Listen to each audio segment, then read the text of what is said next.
At the Cliff House, Steffi admires a wet fin as he comes in from surfing. He teases if he'd known she was watching, he'd have shown off a little bit. They start making out and Taylor walks in, groaning at interrupting again.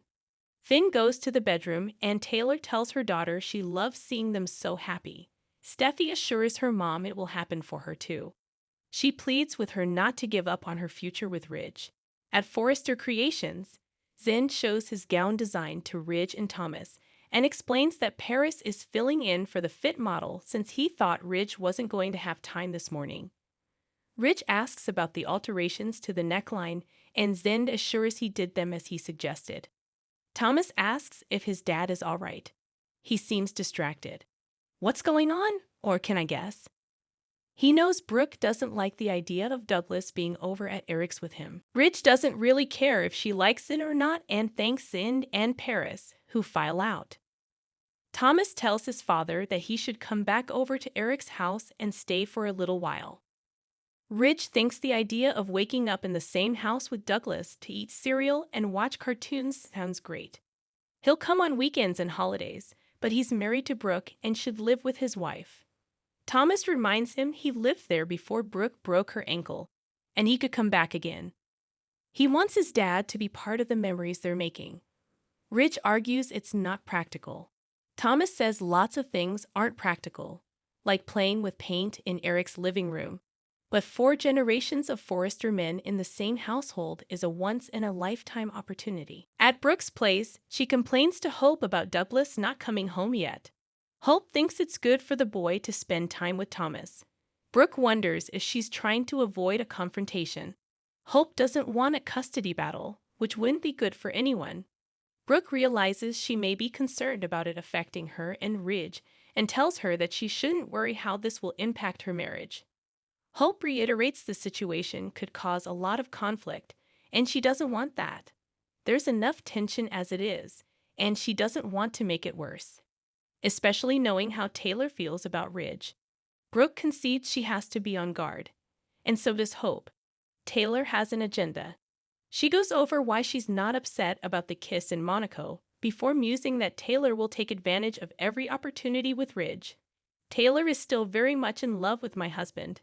At the Cliff House, Finn reappears amid Steffi's pep talk to Taylor. He jokes that his mother-in-law should listen to his wife and leaves for work.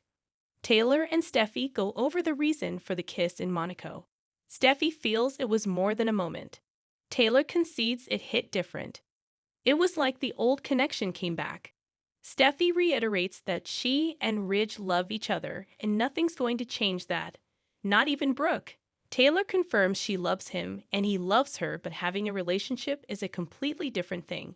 She gushes that she'd love for it to happen. He makes her so happy. No one brings her more joy and laughter than he does. Steffi vows they'll make it happen and walks out the door. At Forrester, Thomas wants Ridge to be at the mansion to tell Douglas stories from his childhood there. Ridge doesn't think Brooke would be on board with it. Thomas is thinking about his son. He reminds his dad how it was when he stayed at Steffi's. It was a home he deserved to be in. His mom brings this joy out of him. It's who she is. I want you to think about that. When he leaves there, is he going to a place that's full of joy and fun, or to a place of anxiety and drama? At Brooke's place, Hope apologizes for bringing up Taylor. Brooke can't let it get to her and assures that she and Ridge can handle anything. Hope thinks she's right to be cautious. Taylor loves Ridge and she's trying to get him to choose sides. She and Steffi are always trying to make it about Logan's as Forresters, but really, they're just out to get Ridge. At the Cliff House, Taylor pauses to look at a photo of Ridge and hears Steffi's voice in her mind telling her the life she wants is still possible.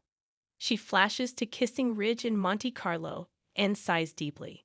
Alone at Forrester, Ridge stops sketching to remember romantic times with Brooke. He puts pencil to paper but stops, this time to think about good times with Taylor since she returned. Steffi appears and tells him it would make her really happy if her father woke up and realized his true love is her mom. Ridge thinks she's been talking to her brother. Steffi doesn't want Ridge to miss this opportunity.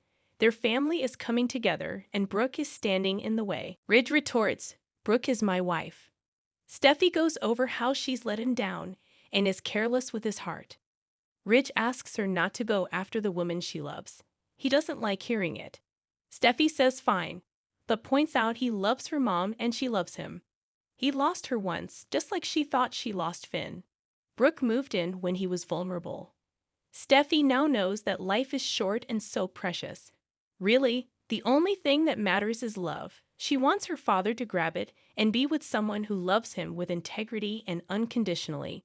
That isn't Brooke, it's Taylor.